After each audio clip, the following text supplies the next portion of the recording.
এটা হচ্ছে দাঁতের মডেল, ঠিক আছে? দাঁতের মডেল এটা হচ্ছে আর্টিফিশিয়াল, হ্যাঁ। এটা কিন্তু অনেকটা ফ্লেক্সিবল, এই যে ফ্লেক্সিবল, এটা নড়লেও ভাঙবে না, ঠিক আছে? লুজ হয়ে গেলে এরকম টাইট দেবেন, এরকম চাপ দিয়ে ধরবেন, টাইট হয়ে যাবে। আর এদিকে যদি ফাঁকা হয়ে যায় তাহলে এদিকে চাপ দেবেন অটোমেটিক। তারপরে দেখেন এই যে ঠিক এভাবে নিয়ে এই জায়গায় নিয়ে চাপ দেবেন, বসে গেছে, বসে গেছে, হ্যাঁ বসে গেছে। তখন আপনার জিহ্বা এখানে যাবে, হ্যাঁ এখানে সব তেলে থাকবে জিহ্বা, ঠিক আছে?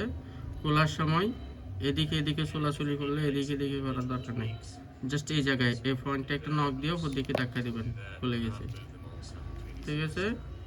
তো নতুন নতুন এই যে যাচ্ছে না, হ্যাঁ না গেলে পজিশনে যায় না, এই জন্য এখানে না গেলে এই জায়গায় একটু চাপ দিবেন, দেখেন এই যে ঢুকতেছে না, হ্যাঁ ঠিক আছে?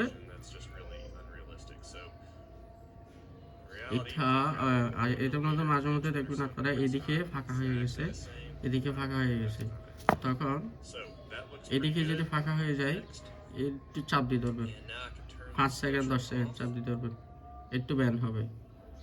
আর এদিকে ফাঁকা হয়ে গেলে এই জায়গায় এইটা আঙুল দেবেন, তারপরে এদিকে একটু চাপ দেবেন, হালকা 10 সেকেন্ড চাপ দিয়ে রাখবেন, তারপরে ঠিক এই জায়গায় পজিশনে নিয়ে দিবেন অটোমেটিক, ঠিক আছে? ইচ্ছা মতো সমস্যা নেই।